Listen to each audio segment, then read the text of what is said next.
For ant keepers, Camponotus is either the absolute easiest genus to raise or the worst psychological nightmare ever. Let that sink in, an ant being a literal nightmare. But why? Well, let's discuss today by analyzing my own experience.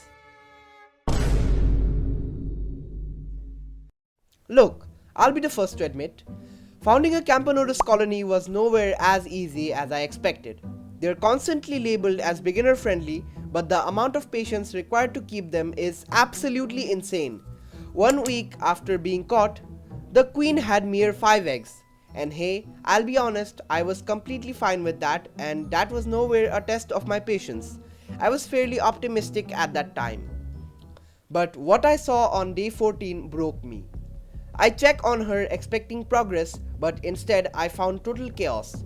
There were no developing larvae, no big brood pile, just 3 new eggs, 2 separate piles of brood, and a queen running around frantically in her tube. That is the emotional roller coaster part many talk about Camponotus. I was horrified to see her abandoning her brood due to stress, and my mind instantly jumped to conclusions. Maybe I checked on her too soon and now she'll eat these. Maybe she's infertile and these are trophic eggs. But inside my mind, I was desperately hoping for these conclusions to be false. And I did not have to wait long. By day 23, just 9 days after that chaotic checkup, the queen was now suddenly tending to massive cocoons. Not larvae, but pupae. It turns out Camponotus larvae grow at an astonishing pace. After they hatch, they don't even take a week to pupate. But that burst of excitement only resulted in more anticipation and anxiousness. These cocoons took 2 whole weeks to finally hatch, and I was really nervous, but thankfully everything went according to what I wanted. I now had a small colony of Camponotus I always wanted, with 2 nanitics huddling close to their royal highness. Their social stomachs were filled with what I suppose is the queen's nutritious mussel soup.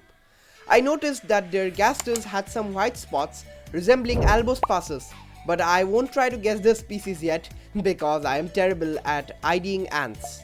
Anyways, I gave them 4 more days of peace and quiet and then served some honey on an aluminium foil to the 4 nanitics.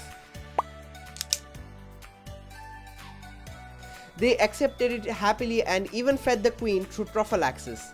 They were also pretty sensitive to light and would freeze whenever a flashlight falls onto them. But just as they were enjoying the time of their lives, I noticed that their test tube was running low on water. It was diabolical because Camponotus are called dry lovers. But then I noticed something much more serious. Pink mold caused by Serratia marcescens bacteria. They had to be evacuated ASAP. I'll first apologize for having no footage of the move, but during the move, I made one terrible blunder, connecting 2 tubes with tape, which I later learned can suffocate ants. But at last, I had to dump them into the new tube because the workers would not move and they started to find gap and escape. I'm sure they were pretty much stressed by this whole process. Fortunately though, they are incredibly resilient and are doing completely fine today because, well, they are Camponotus. However, these can be notoriously stubborn and they demand an immense amount of patience. But at the end of the day, their ability to bounce back from major setbacks is exactly why they earned their beginner-friendly title. So, what's my verdict? Well, I think Camponotus are amazing. Just don't stress them too much and they won't stress you. As of day 52, mine are doing beyond great and will require an outworld soon. So thanks for watching. Let me know in the comments if your Camponotus ever gave you this much drama. See you in the next video. Peace out.